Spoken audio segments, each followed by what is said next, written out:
What's good, champs? It's your boy Jerry. Welcome back to Champion Talk. Hope all you guys are doing well. But today we got a lot to discuss, man. We just came off All-Star Weekend. We got the skills challenge, the three-point contest, the dunk contest, and the All-Star game itself. We're gonna recap all of that, man. As you know, all them things happened on one night. Due to the NBA's, it's been a very weird, it's a weird schedule, man. We're not used to this just yet. And then we had some breaking news, man. Blake Griffin, he was bought out by the Pistons. He's expected to sign with the Brooklyn Nets. So we're going to talk about what that means for the league and what that means for the Brooklyn Nets. So stay tuned and enjoy this episode. J Squad.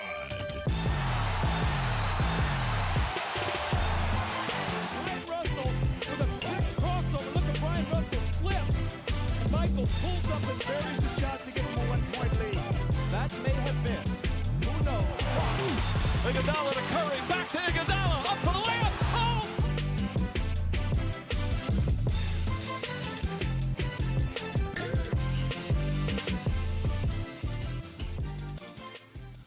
All right, guys, we're going to start it off. We're going to do it in the order the NBA did it in, man. We might as well. So we're going to start it off with the skills challenge. And to be honest, man, this game, the skills challenge, the unexpected player always, they always win, man. Let me name these contestants, and, just hearing this, who you think will win the NBA skills challenge? You had Nikola Vujovic, you had Sabonis, you had Robert Covington, you had CP3, you had Julius Randle, and you had Luka Doncic.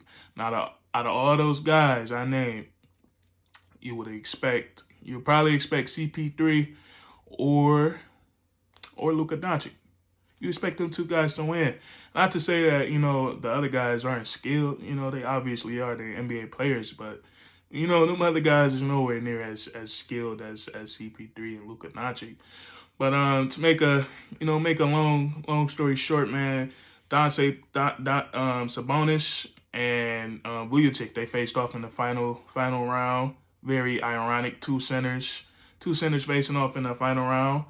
And Sabonis was able to knock off Vujovic, and he was named this year's the skills challenge winner. And I think this is the second year in a row a big man won it. I believe Bam Adebayo, I think he won it last year. So, and man, it was crazy, man, because Sabonis, man, on all three of his rounds, he made that, or is it all two? Yeah, all three of his rounds, man, he made that pass on the first try. And, it took Luka Doncic it took him three times to make that pass. So it was very fun to watch, very interesting, and congrats to Sabonis, man.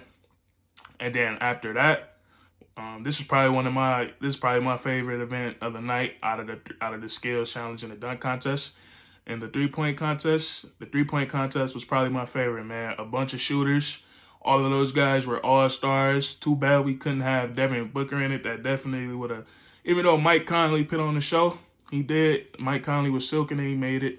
He made it to I think it was 2 rounds. Yeah, it was 2 rounds. It was 2 rounds, and Curry had to beat his score to win. And it was crazy. But before we get into that final round, man, I picked Curry to win. I had Zach LaVine as my sleeper, and I thought, I said Jason Tatum would be the first one to be, eliminated, but they wasn't eliminated. They wasn't eliminated one at a time. I don't know if I was just confused. I didn't know they eliminated 3 people at once. But in the first round, I think the 3 that got eliminated was Zach LaVine, Jaylen Brown, and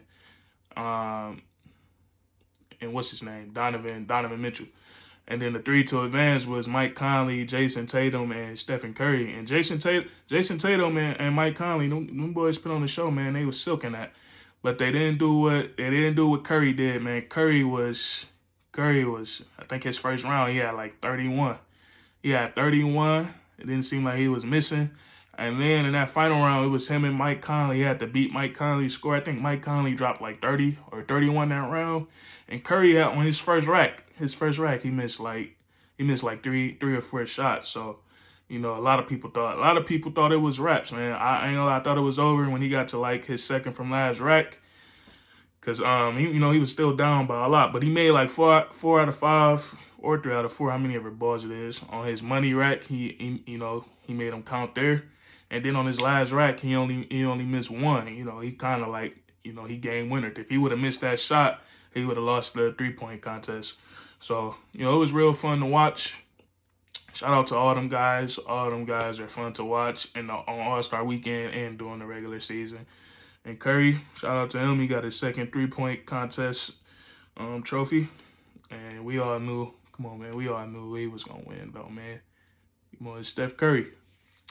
But anyways, moving on to that dunk contest, man. That dunk contest, I got some mixed emotions about it, man. I think we all just still high off that last dunk contest we seen last year with Eric Gordon and Derrick Jones Jr. It's just hard. It's just tough to follow up. It's tough to follow up those guys. Those guys are high flyers. They do some crazy ass dunks. And Cassius Stanley, Obi Toppin, and I think it was his name, Alfred Simons. Simons from Portland. Them guys. I don't. Like I said, I got mixed emotions about it, man. I don't like that. Obi Toppin and Simon. Their last dunks was very. I don't want to say basic, but it looked easy. Like with Obi Toppin. Don't get me wrong, man. Between the legs, that's sick.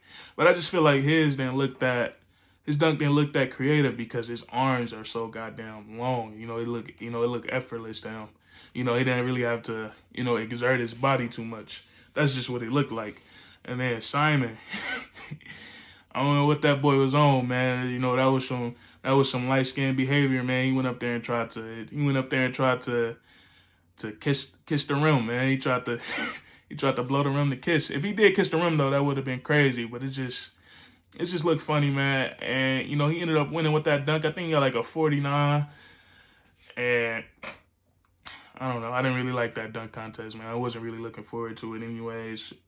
And then Cassius Stanley, he went out. He went out bad, man. I'm gonna be honest. He went out bad. He did the first dunk he attempted, man. The first dunk he attempted, I'm not gonna lie, that looked crazy. It looked crazy, but he couldn't do it. He couldn't do it, so he just went to his plan B. His plan B was like a basic dunk, an in-game dunk, as Kenny the Jet Smith said. I agree with him. I could see that in the game. So that got him knocked off, and then it was Obi Toppin and Simons, and it was definitely not no Aaron Gordon and Derrick Jones Jr.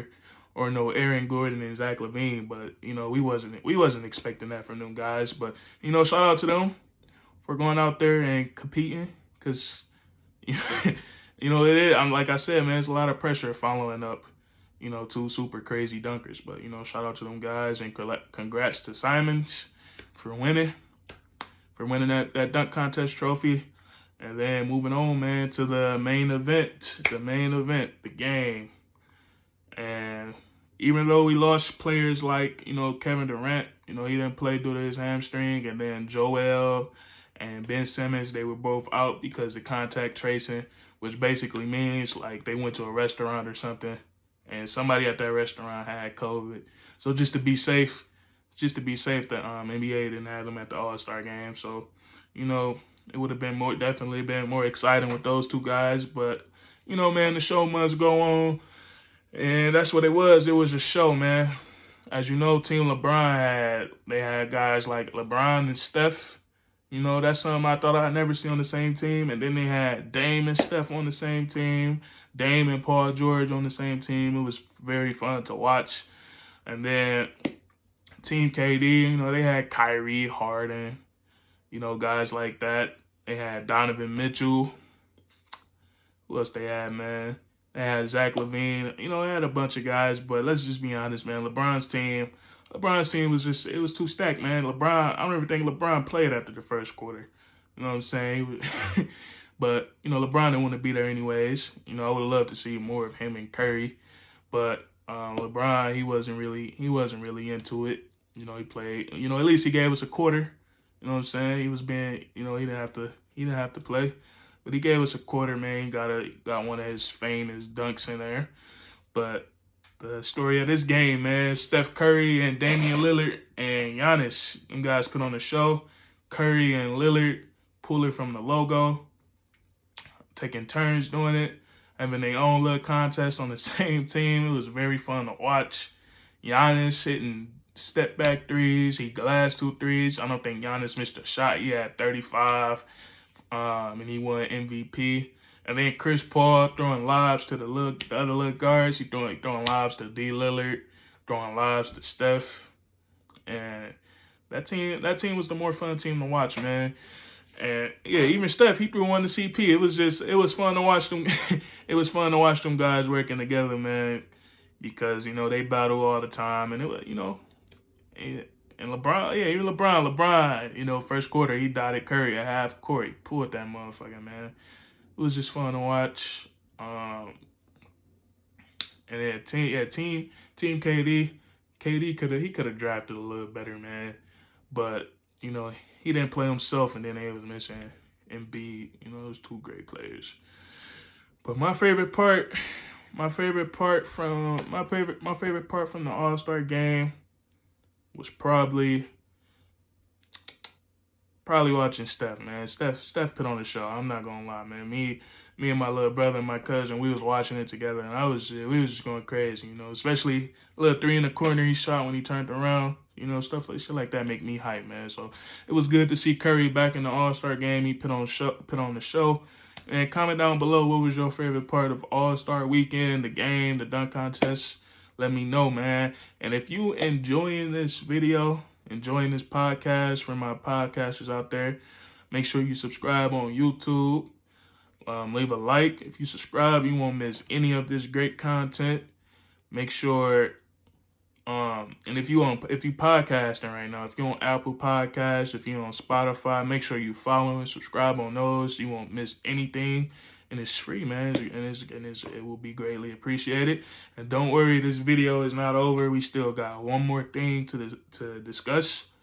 And I'm not gonna lie, man, it's gonna be one of our shorter episodes. The NBA is on break right now, but that don't mean we still not getting no juicy news, man. Blake Griffin, as you know, last week his contract was bought out by the Pistons, so that made him a free agent, and he's expected to sign with the Brooklyn Nets. I know everybody has been speculating what team he should go to: the Clippers, the Lakers. Just like now, he's expected to sign with the Nets. I would have loved to see him back in Phoenix, man. I told a couple of people that, and they was like, man, they hate each other. I'm like, hey, man, niggas make up all the time, man. You can make up. You know what I'm saying? But I would have loved to see him back with CP3, man, with the Suns. That would have been fun to watch. But if he goes to Brooklyn, and he's 100% healthy, I think we're all in trouble, man. A lot of people keep saying he's washed, but he's not washed, man. He's 31 years old, man. And, back when he was healthy in Detroit, he was putting up career highs and everything. And he really, he involved his game. It's not around dunking no more. And, he learned how to play below the rim. And I think if the Brooklyn Nets get a healthy Blake Griffin, with a healthy James Harden, a focused Kyrie, and a healthy Kevin Durant, I think we're in trouble, man. Yeah, think about it. Right now, the Brooklyn Nets have 5 All-Stars. They have, 5 players that's been an All-Star before. They have DJ and DeAndre Jordan. They have Blake. They have Blake Griffin. He's like a 6-7 time All-Star. They have KD, we know what he is. We have James Harden, we know what he is. And we have Kyrie, a guy that's already a champion. Let's say Blake get there and he is healthy. That could potentially be their starting 5. That's insane, man. So I think if Blake get there and he healthy, I think the league is in trouble. I think the Lakers gonna have to make some moves. I gotta see when the trade deadline is, man, because it's gonna be a lot of teams gonna have to make some moves if Blake Griffin coming back and he hungry and he healthy. I don't think the Brooklyn Nets will be able to be stopped because it's just too much you have to account for, man. Too much you have to worry about. It's already, even with the team they got now, it's already too much. Too much you gotta account for. Too much you got a game plan for, and then you add a guy like Blake Griffin. I don't think Blake is washed. He was playing in Detroit. He played about 12. I think he played 12. Nah. However many games he played this year. He hasn't played all the games, but he averaging 12, and his shooting percentages, they've been down, but he hasn't been healthy. I don't think he was really interested in playing in Detroit. So we're gonna see, man. We're gonna see if he end up signing with the Brooklyn Nets, and I think if he does, and that guy's a little, even like, a former, like even if he's not as good as he once was, even if he's just a little bit of that, the league is in trouble, man. And we was already in trouble when these niggas got Harden. So we gonna see, man. That's all we got today. Yeah, like I said, one of our shorter videos. Make sure you leave a thumbs up or, like, share it with your friends, man. Do whatever you can to help. It's greatly appreciated. And I'm out.